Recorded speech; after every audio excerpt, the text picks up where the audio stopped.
Retail-heavy stocks bear the brunt as market sell-off deepens.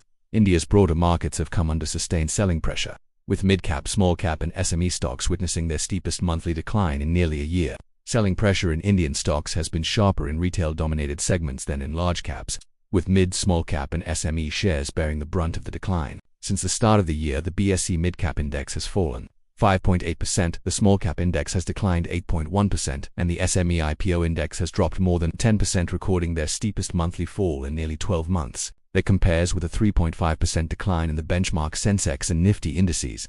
This selling follows muted returns over the past 2 years, despite significant inflows into mid-cap and small-cap mutual funds that far exceeded investments in large-cap funds. Valuations rose sharply during this period even as earnings growth remained limited, leaving broader market segments vulnerable once market conditions turned less favorable.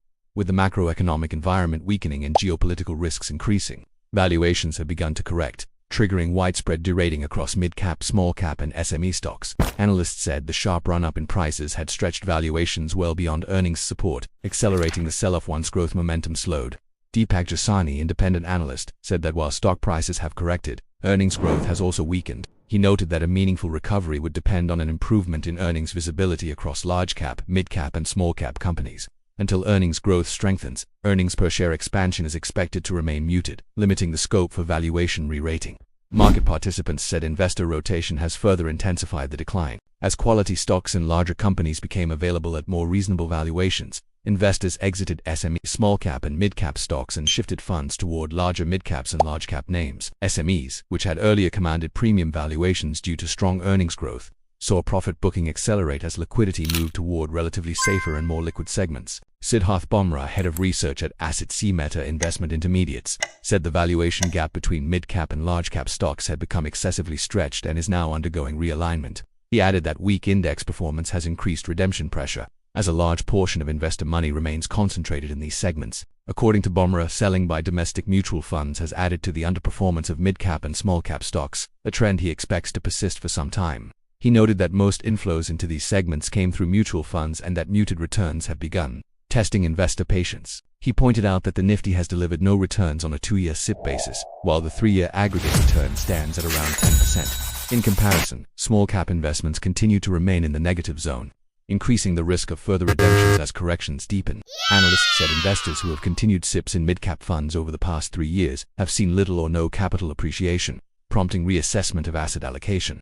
With returns scarce in equities, flows have gradually shifted toward alternative assets such as gold, select pockets of real estate, and foreign direct investment, which have outperformed domestic equity markets over the same period. Despite the recent decline, analysts cautioned that valuations in several mid-cap and small-cap stocks remain elevated. While stock-specific opportunities may exist, identifying quality companies during a falling market carries higher risk, and experts said volatility may need to subside before sustainable buying emerges.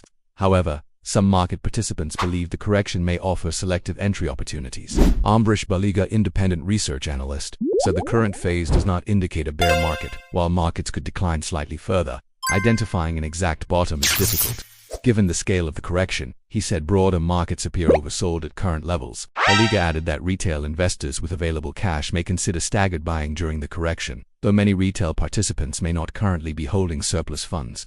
On institutional activity, he said mutual funds are selectively buying as they are sitting on cash, while foreign institutional investors continue to sell. He added that FIs typically have limited exposure to small-cap stocks, reducing their direct impact on that segment. Analysts also noted that mutual funds have limited participation in true small-cap stocks, as they generally avoid companies with market capitalization below 5,000 crore rupees. As a result, buying interest in the broader small-cap universe remains limited. Experts said meaningful buying is likely to emerge from cash-rich investors, including high-net-worth individuals and portfolio management services. Once sustained accumulation begins, markets could witness a recovery, supported by valuations that have turned relatively more attractive following the recent correction.